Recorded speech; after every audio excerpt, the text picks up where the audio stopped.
జీవితంలో ఏది ఎప్పుడు రావాలో అప్పుడే వస్తుంది. ఏది ఎంతకాలం ఉండాలో అంతవరకే ఉంటుంది. ఏది ఎప్పుడు వదిలిపోవాలో అప్పుడే పోతుంది. ఇందులో దేన్ని నువ్వు ఆపలేవు. నీ చేతిలో ఉన్నది ఒకటే. ఉన్నంతవరకు నీతో ఉన్న వాటి విలువ తెలుసుకొని జీవించడమే.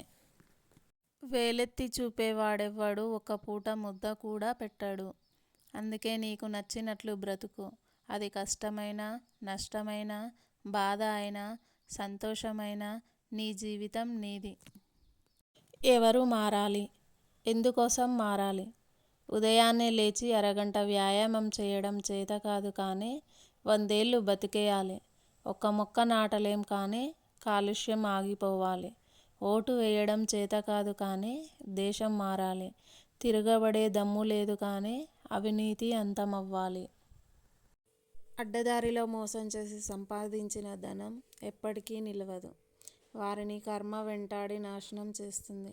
ధర్మంతోనే ధనం వస్తుంది. ఆలస్యమైనా సరే ధర్మమే గెలుస్తుంది. అబద్ధం చెప్పేవాడు 1,00,000 చెప్తాడు. ఎందుకంటే వాడి దగ్గర 1,00,000 కథలు సిద్ధంగా ఉంటాయి. నిజం చెప్పేవాడు ఒకే విషయాన్ని పదే పదే చెబుతాడు.